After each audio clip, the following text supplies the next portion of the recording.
We knew Thursday night games could get a little crazy, but no one expected Washington to defeat USC 17-12 in the Coliseum. With the Los Angeles Times, I'm Lindsay Theory. This is college football columnist Chris Dufresne and USC beat reporter Gary Klein. And I think really everyone is just a little bit stunned here in the Coliseum. USC, the heavy favorite, Washington, the underdog. But it was Chris Peterson's Huskies that really had Sarkisian's number tonight. Chris Peterson comes in, a guy who interviewed for the USC coaching job before Sarkisian got it, and he shows USC fans what they missed. A very controlled game, pulls into his bag of tricks when he needed it. Pure Chris Peterson. Chris lets out a little chuckle there when Gary says USC fans saw what they missed. Chris, I know you're holding something in there. Well, it just, the ironies that happened tonight with just the way the game unfolded, the traffic, the people got here late, the Trojans got here late, the Chris Peterson factor.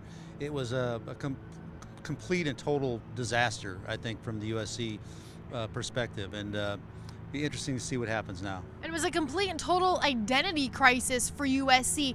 Normally known for the offense, they couldn't get anything going. Cody Kessler threw 2 interceptions. He was sacked 5 times, and USC's offense sputtered all 4 quarters. This is a team, and we've been part of it, that has criticized the defense, right? Yeah. That hadn't stepped up. It played well against Arizona State. The question was, could they do it again? USC's defense played terrific.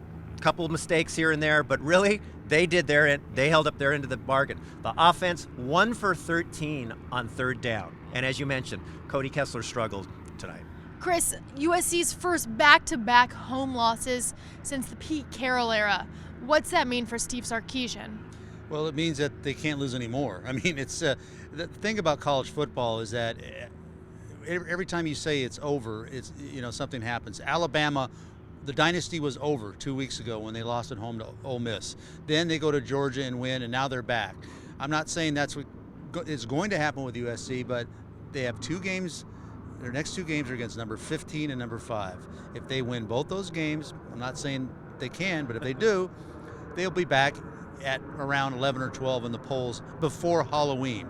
So you always have to have context. It was interesting because Steve Sarkisian said several times in the post-game press conference that the team needed to stay together, but Gary, he notably came to that press conference alone. How does he manage to keep his team with him? That's a great question, and he mentioned that they're kind of at a critical juncture. He didn't really mean it in terms of the season is at a critical juncture as much as they need to stay together, but this team is at a critical juncture. Chris mentioned going to Notre Dame is not going to be easy. Playing Utah at home is not going to be easy. This could get bad really fast, or it could get, they could right the ship.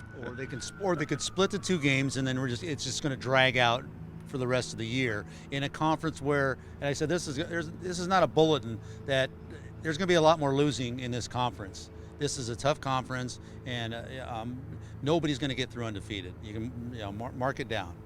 So USC once again falls to Washington 17-12. The challenge next week gets no easier as USC packs its bags and heads to South Bend to take on Notre Dame.